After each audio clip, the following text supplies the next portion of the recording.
시청자 여러분 안녕하십니까? 김동수입니다. 어제 법제사법위원회에서는요, 이화영을 청문회로 불러서 전 국민이 지켜보는 가운데 이재명을 지키기 위해 온갖 거짓말하는 모습을 우리는 지켜봤습니다. 그러다 보니까 검찰이 긴급 입장문을 냈습니다. 검찰이 박상용 검사 탄핵소추 조사 청문회를 강도 높게 비판하고 나섰습니다.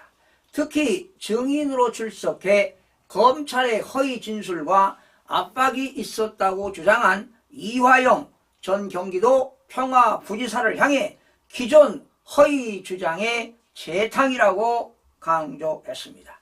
수원지검은요 3일 입장문을 내고 술자리 회유와 압박, 쌍방울 주가 조작, 김성태 봐주기 수사 등 새로운 내용이 없다며 이화영의 주장은 그동안 1심 재판 과정에서 지속적으로 반복해왔던 기존 허위 주장의 재탕에 불과하다고 비판했습니다.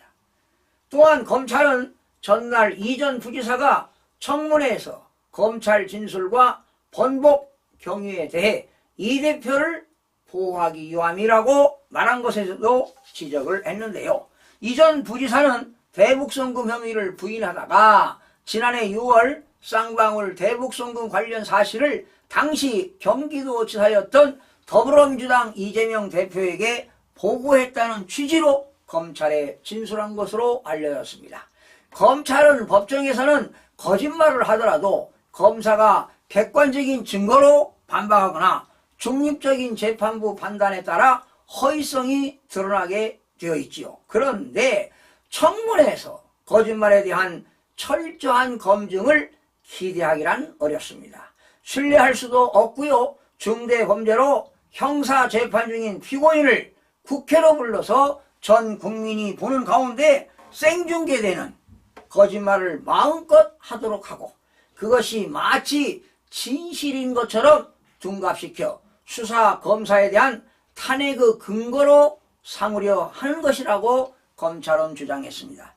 이어 검찰은 결국 어제 청문회의 목적은 이화영의 항소심 재판 중인 사건과 앞으로 진행할 민주당 대표의 대북송금 사건에 영향을 미칠 것이라며 탄핵 청문회와 같이 국회로 법정을 옮겨 제2의 사법부 역할을 하도록 하면 우리 헌법이 정하는 3심제를 무너뜨리고 4심제, 5심제로 뒤바꾼 것과 다름없다고 했습니다.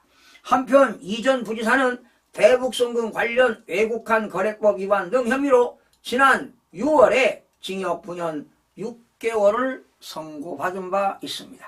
당시 재판부는 외국환 거래법 혐의에 대해 경기도 스마트팜 비용 500만 달러와 이 대표의 방북 비용 300만 달러 등 총 800만 달러를 쌍방울 그룹이 경기도를 대신해 북측에 대납한 것으로 판단했습니다.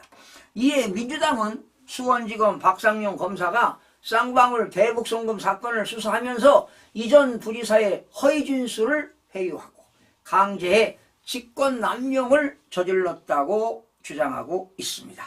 수원지검은 이화영은 자신의 1심 판결에 불만을 거론하면서 법사위원들에게 이런 점에 대해 관심을 가져주기 바란다고 부탁했는데요. 대한민국 어느 피고인이 이런 특권을 누릴 수 있느냐며 1심 판결은 수많은 객관적 증거 등을 자세히 살핀 후 쌍방울, 김성태, 방용철, 안부수 등 증언의 신빙성을 인정하면서 이화영 주장을 배척한 것이라고 했습니다. 여러분, 진실은 밝혀지게 되어 있습니다. 지극히 작은 일에 충실한 사람은 큰 일에도 충실하지요. 그러나 지극히 작은 일에 불의한 사람은 큰 일에도 불의하게 됩니다.